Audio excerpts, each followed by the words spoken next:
Welcome, this is Minu Chaudhary for Channel NE24. While Indian forces were entering Pakistan to eliminate terrorism, a young man was arrested in Silchar after posting on social media, "Islam will be victorious, inshallah," along with flags of 8 countries including Pakistan, Turkey and Bangladesh. The youth, identified as Nazim Lashkar from Durgapalli under the Gungur police outpost in Silchar, made the post, which was deemed anti-national. Following this, a person named Santosh Nunia filed an FIR against him.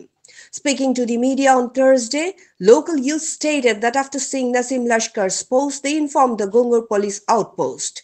Upon receiving the report, the officer in charge arrived with a team and detained Nazim Lashkar.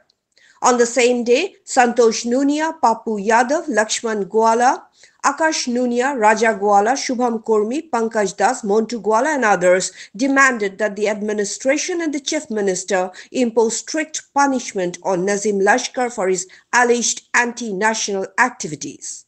For more news and updates, subscribe our channel NE24, YouTube and support us by following the Facebook page.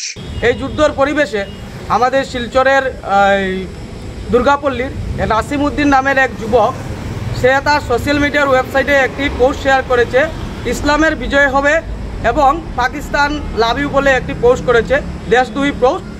এবং আমরা তার সঙ্গে police প্রশাসনকে এই বিষয়ে অবগত করাই এবং আজ বর্তমান সময়ে একটি লিখিত এফআইআর দিয়েছি এবং পুলিশ প্রশাসনের কাছে আমরা দাবি রাখছি যে অতি কঠোর থেকে কঠোর এই জিহাদিকে শাস্তি দেওয়ার।